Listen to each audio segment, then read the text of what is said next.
जय खानदेश मंडळी, मी आहे तुमची सोनल अहिराव आणि आज मी बनवणार आहे तुमच्यासाठी खास टमाटरची चटणी, जी आता सध्या खूप ट्रेंडिंग वरती चालली आहे. म्हणून मी विचार केला की तुमच्यासाठी पण ही चटणी बनवून दाखवूया.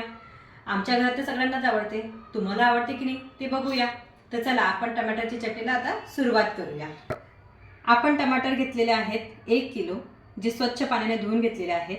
4 कांदे घेतलेले छोटे छोटे, 5 मिरच्या घेतल्या आहेत हिरव्या, 1 लिंबू, लसूण घेतलेले आहेत. लसूण भरपूर प्रमाणात घ्यायचे आहेत आणि हिरवी कोथिंबीर. आता आपण काय करणार आहोत की हे जे टोमॅटोचा पुढचा भाग जो असतो तो आपण असा कापून घेणार आहोत. सगळ्यांचे असं कापून घेऊन घ्यायचे. नंतर त्याचे 2 तुकडे करायचे आहेत.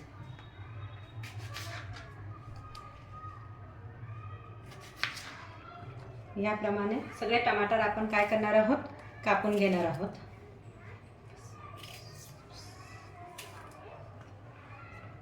आता आपण अशा प्रकारे सगळे काही टमाटर कापून घेतलेले आहेत. आता त्याला आपण काय करणार, एका कढईत चांगलं शिजवून घेणार आहोत. तर त्यासाठी आपण गॅसवरती एक कढई ठेवणार आहोत. गॅस चालू करूया आणि नंतर त्यात तेल टाकूया. आता तेल गरम झालेलं आहे चांगलं. तर आपण त्याच्यात काय करणार आहोत, हे टमाटर जे कापलेले आहेत ते सगळे टमाटर आपण इथे टाकून देणार आहोत.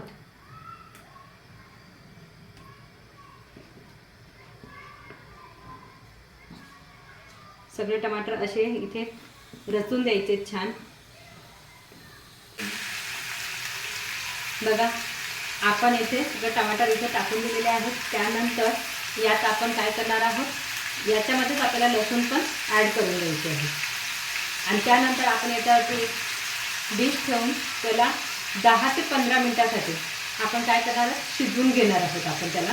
आणि त्यानंतर या टमाटरची वरची साल काढून घेणार आहोत. आपण बघू शकतो की टोमॅटोची हे जे स्किन आहे ती निघत आहे, म्हणजे वरची साल आता थोडी थोडी निघत आहे. तरी आपण काय करणार आहोत, टमाटरला थोडंसं वर खाली करून आणखी 5 ते 6 मिनिटं परत त्याला शिजू देणार आहोत, जेणेकरून सगळेच टमाटरचे एकदम तुम्ही बघू शकतात की हे जे टोमॅटो आहे ते छान शिजले गेलेले आहेत. तुम्ही त्याची वरची साल बघू शकतात की एकदम सहजरित्या निघत आहेत. तर आपण काय करणार आहोत, या टमाटरला थोडंसं थंड होऊ देणार आणि त्यानंतर पूर्ण सगळ्या टमाटरची साल काढून घेणार आहोत आणि नंतर मिक्सरमधून थोडंसं ग्राइंड करून घेणार. आता आपले हे टमाटर जे आहेत ते थंड झालेले आहेत. त्याची वरची आपण साल काढून घेणार आहोत या प्रकारे. जर टमाटर चांगले शिजलेले असतील तर त्याची साल जी आहे ती खूपच सोप्या पद्धतीने निघून जाणार आहे. हे टमाटर जे आहेत ते चॉपरमध्ये टाकून घेणार आहोत. साल सगळ्या टमाटरची काढलेली आहे. चॉपरमध्ये टाकून आपण त्याला छान चॉप करून घेणार आहोत. चॉपर असेल तर चॉपरमध्ये करा, नाहीतर मिक्सरमध्ये केलं तरी चालेल. माझ्याकडे चॉपर आहे म्हणून मी चॉपरमध्ये करून घेते. अशा प्रकारे हे टोमॅटो जे आहेत मी चॉपरमध्ये बारीक करून घेतलेले आहेत आणि त्याला या भांड्यामध्ये काढून घेणार, मोठ्या भांड्यामध्ये. आणि परत थोडेसे जे टोमॅटो आहेत त्यांना मी काय करणार, परत चॉप करून घेणार. आता आपण हे टोमॅटो जे बारीक केलेले आहेत ते पातेलीत ओतून घेणार आहोत आणि नंतर त्याला वघार देणार आहोत. आता आपण याच्यात बारीक चिरलेला जो कांदा होता तो टाकणार.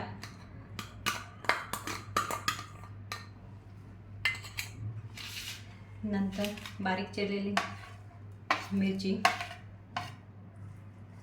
आणि लिंबू जो आहे तो आपण याच्यात काय करणार आहोत, पिळून घेणार आहोत.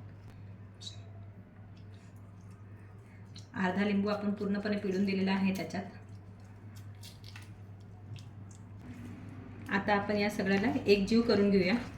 याच्यात आपण लिंबू, हिरवी मिरची आणि कांदा टाकलेला आहे. त्याला एकजीव झाल्यानंतर आपण फोडणीची तयारी करूया. फोडणीसाठी आपण एक छोटीशी कढई ठेवूया, गॅस चालू करूया आणि त्यात तेल टाकूया. फोडणीसाठी आपण आता तेल घेणार आहोत. तेल चांगलं गरम करायचं आहे. आता आपलं तेल तापलेलं आहे. आपण त्यात जिरं फोडणार आहोत. मस्त तळतळ असा आवाज येत आहे. राईचं प्रमाण थोडंसं जास्त असू द्यायचं, म्हणजे छान लागतं खायला. त्याच्यात आपण कढीपत्ता टाकणार आहोत, हिंग पण टाकणार आहोत. आणि धना जिरा पावडर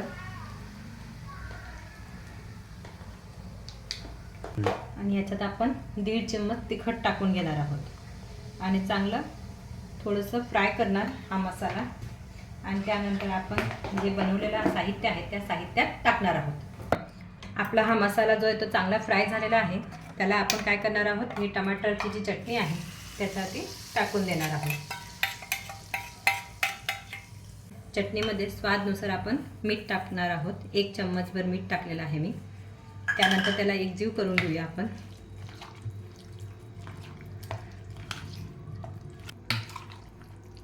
अशा प्रकारे आपल्याला ह्या चटणीला एकजीव करून घ्यायचं आहे.